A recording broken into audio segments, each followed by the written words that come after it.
En tout cas, il est certain qu'il y aura un bras de fer parce que pour Israël, la lutte contre le Hezbollah est plus urgente d'une certaine manière que l'affaire iranienne.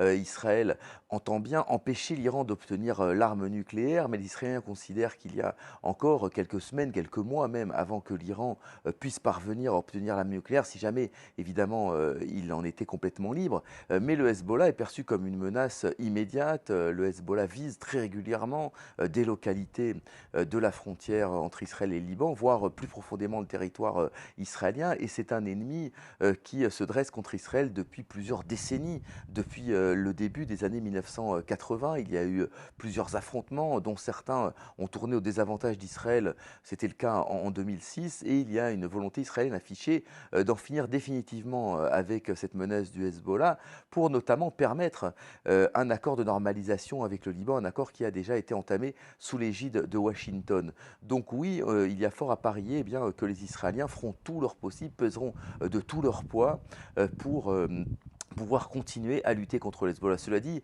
il faut bien comprendre que les pressions américaines sont extrêmement tangibles. Il ne s'agit pas simplement de pressions diplomatiques, ce sont des pressions très concrètes sur les munitions fournies à l'armée israélienne, sur l'armement fourni à l'armée israélienne et sur éventuellement les actes que les Américains peuvent accomplir pour défendre Israël sur la scène internationale. Donc, eh bien, la partie sera extrêmement serrée pour Benjamin Netanyahou.